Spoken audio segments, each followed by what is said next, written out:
Las opiniones vertidas en este programa son exclusiva responsabilidad de sus participantes y no necesariamente expresan la postura institucional de la Universidad Nacional del Sur sobre los temas a los que se refieren.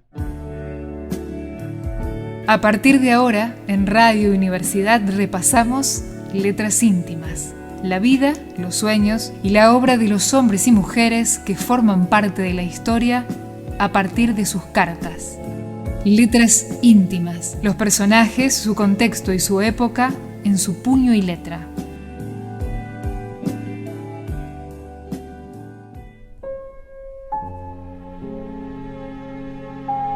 Amedeo Modigliani. No me pregunten quién soy, ni me pidan que permanezca invariable. Bienvenidos a Letras Íntimas, un espacio donde compartiremos cartas de hombres y mujeres que forman parte de la historia y el hacer cultural. Y así vamos a conocer momentos personales, íntimos, inéditos, su contexto y su época. Hoy nuestro invitado es Amedeo Clemente Modigliani, que nació en Livorno el 12 de julio de 1884 y falleció en París el 24 de enero de 1920. Fue un pintor y escultor italiano, perteneciente a la denominada Escuela de París. La sencillez de líneas y la pureza de los rostros en sus retratos aportaron a sus creaciones una singular inspiración que hizo de él una de las más grandes personalidades de la pintura de principios del siglo XX. Así comienza Letras Íntimas, un viaje en el tiempo.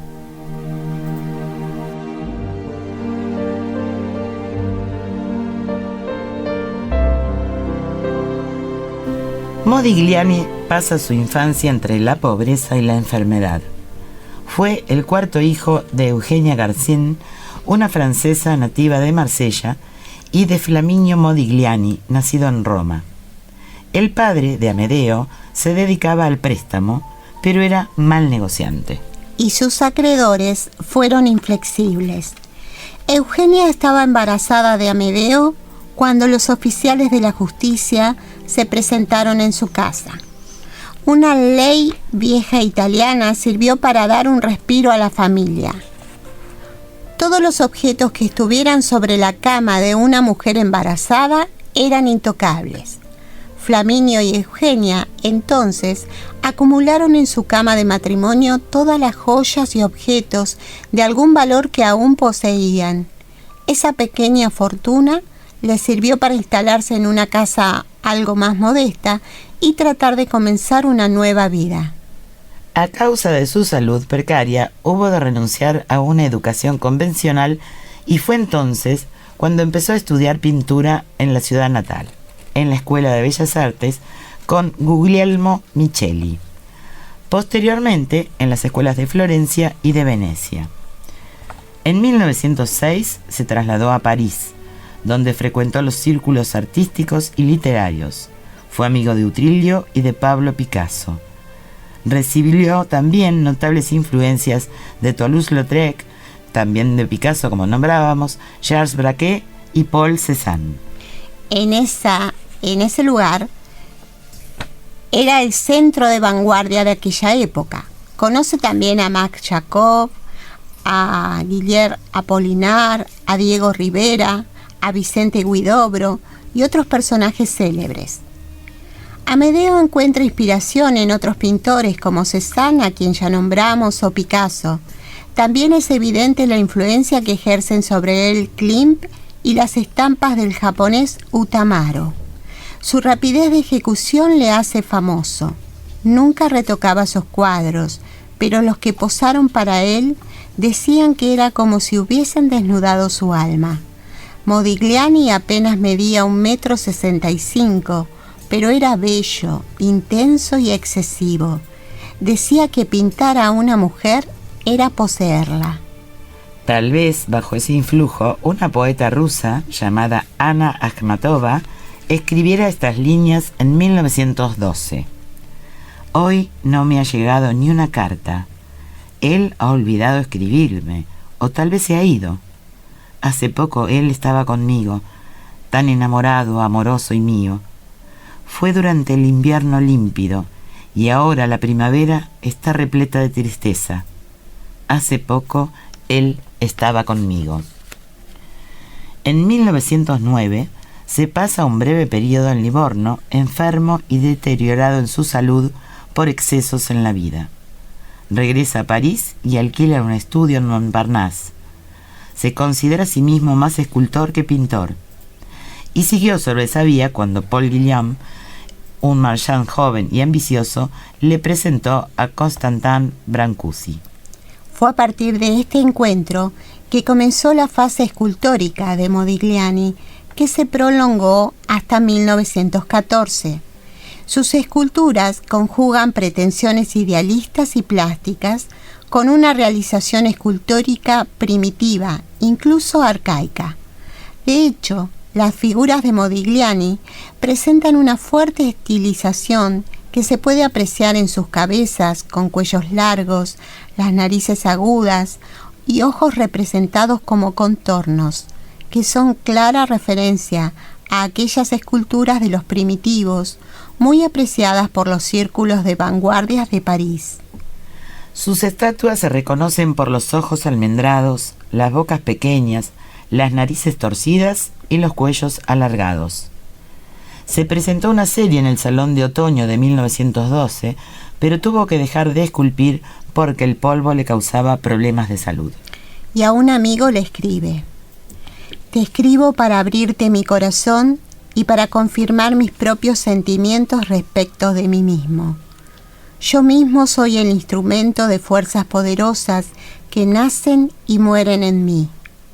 Me gustaría que mi vida fuera una fértil corriente que fluyera alegremente sobre la tierra. Hasta el momento, tú eres el único a quien puedo contar todo. Bien, pues ahora soy rico y fértil en ideas y necesito trabajar. Estoy tremendamente excitado, pero se trata del tipo de excitación que precede a la felicidad y que es seguido por una actividad vertiginosa, no interrumpida por el pensamiento. Hoy me ha dicho un burgués, me ha insultado, que yo, o más bien mi cerebro, era devastador. Me ha hecho mucho bien. Deberíamos tener un aviso semejante cada día al levantarnos, pero ellos no nos comprenden, del mismo modo que no comprenden la vida. Adiós, amigo mío. Cuéntame cosas sobre ti como yo te las cuento sobre mí. ¿No es ese el significado de la amistad? Escribir como uno quiera sobre lo que sea y descubrirse recíprocamente y a nosotros mismos. Se despide tu dedo. Este es un fragmento de una carta a su amigo el pintor Oscar Giglia en el año 1898. Bueno, y ahora vamos a compartir de la película Modigliani uno de sus temas interpretado por Guy Farley.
Conocido como Modi por sus amigos, Amedeo emana magnetismo hacia las mujeres. Tiene numerosos romances hasta que entra en su vida Beatrice Hastings, con la que mantendrá una relación de unos 2 años, como habíamos comentado antes. Ella le sirve de modelo en varios retratos, como Madame Pompadour, esta feminista mística, misteriosa y sexualmente liberada, que evocaría el esplendor y las broncas de aquel amor tempestuoso. Era un cerdo y una perla, hashis y brandy, ferocidad y glotonería. Así lo recordó hace años en la revista New Age. Cuando está bajo los efectos del alcohol, es triste y violento, como muestra el dibujo de María Vasiliev. Sobrio, es tímido y encantador. Le gusta citar a Dante Alighieri y recitar poemas del libro del Conde de Lautréamont. Los cantos de Maldoror, por ejemplo. Libro que siempre tiene cerca un ejemplar. Al siguiente verano, la escultora ucraniana Chana Orlov le presenta a una amiga, Jane, una estudiante de 18 años, y a partir de allí se enamoran. Jane era una joven estudiante de arte de 19 años, con una belleza cautivadora y unos penetrantes ojos azules que sedujeron inmediatamente al artista italiano. La atracción fue recíproca, y poco tiempo después, Amedeo y James comenzaron a vivir juntos en la vivienda que el artista tenía en Montparnasse, un estudio alquilado a su agente Borowski. El padre de la joven nunca aceptó aquella relación, pues consideraba al pintor y escultor un judío inmoral y depravado.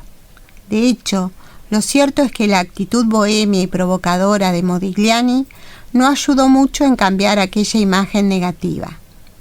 Cuando la familia burguesa de la joven se entera de esta relación, le corta su asignación económica. Sus tormentosas relaciones se hicieron aún más famosas que sus borracheras. En 1917, minada ya su salud por el alcohol y las drogas, comenzó una serie de desnudos femeninos que se encuentran entre sus mejores obras. El 3 de diciembre de 1917 celebra su primera exposición en la galería de Bardwell, pero horas después la autoridad la cierra por indecencia. Debido a sus problemas de salud, tiene que trasladarse a Niza y allí va con su pareja, que da a luz en 1919 a la hija que llamará Jan. La salud de Modigliani se deterioraba cada vez más. Desde niño había padecido serios problemas respiratorios y a finales de 1919 los ataques de tos que terminaban en hemorragias indicaban que padecía una grave tuberculosis. Pero a pesar de estos síntomas preocupantes, el artista no solo se negaba a acudir a un médico, sino que además continuaba abusando del alcohol, el tabaco y el hashis, por lo que su estado empeoró en forma alarmante. Modigliani murió joven, pero gozó de su resurrección cinematográfica en los rasgos del actor cubano Andy García. Hemos visto una película que se llama Modigliani, que está en la web para quien quiera verla. Está dirigida por Mick Davis y centra su trama en el artístico París de entreguerras. Los estudios rumanos donde se dirigía ese film de propaganda recrearon el Montparnasse de los pintores y la absenta. El film se presentó en el Festival de Toronto de 2004, pero no tuvo una buena recepción. Es una película un tanto larga para mi gusto, Silvi, pero es muy interesante si queremos conocer un poco la vida de este pintor. ¿Y qué te parece entonces si volvemos a compartir otro tema de la banda sonora de esta película?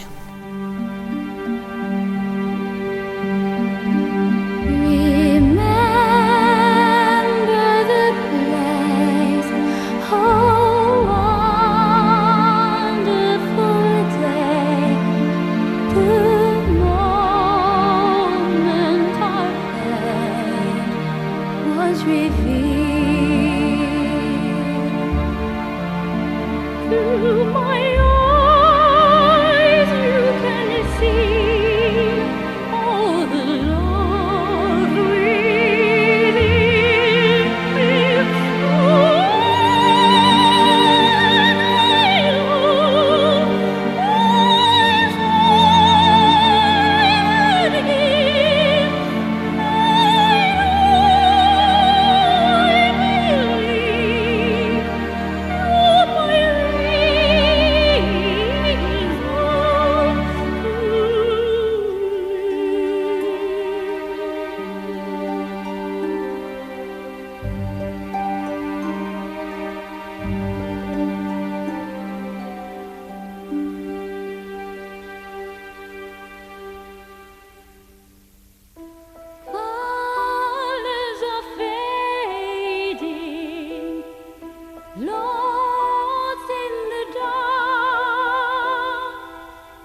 Tras un largo periodo en el que sus vecinos no sabían nada de él, y después de una noche de excesos y de haber peleado con unos vándalos en la calle, lo encontraron delirando en la cama, a la vez que sostenía la mano de Jeanne embarazada casi de 9 meses.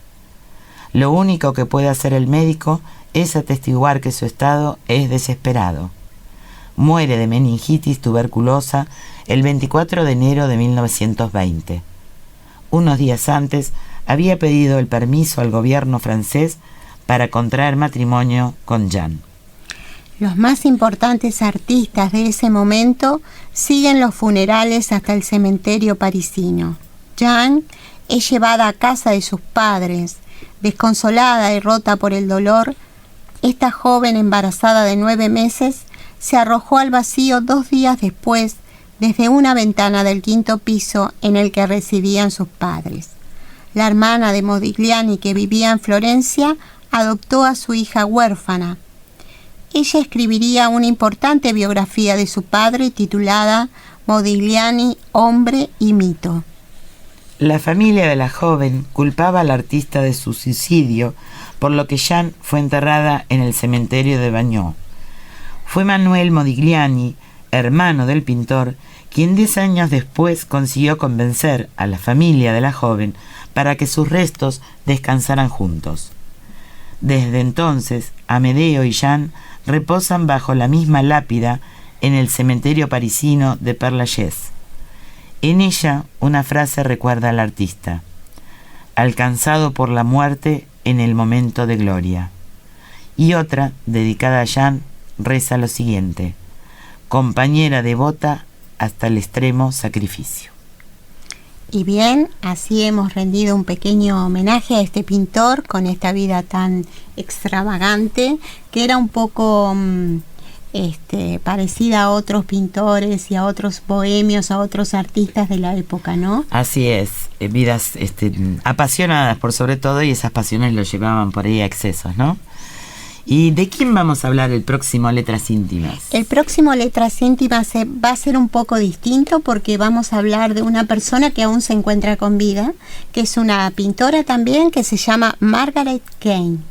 Sí, que algunas personas de algunos años, digamos, van a recordarla porque en su momento aquí en la Argentina se vendían postales de niños o niñas con ojos enormes, muy grandes. Y además hace poquito estuvo en la cartelera del cine. Así es. Así que bueno, agradecemos por supuesto, como es habitual, la operación técnica de Gabriel Sena, impecable. En la producción al señor Romualdo Vera, que siempre nos ayuda, nos salva. Y bueno, los esperamos en el próximo Letras Íntimas. Un viaje en el tiempo. Aquí terminamos de leer Letras Íntimas, la vida, los sueños y la obra de los hombres y mujeres que forman parte de la historia a partir de sus cartas. Letras Íntimas, los personajes, su contexto y su época en su puño y letra. Nos reencontramos el próximo jueves a las 20:30 por AM 1240, Radio Universidad.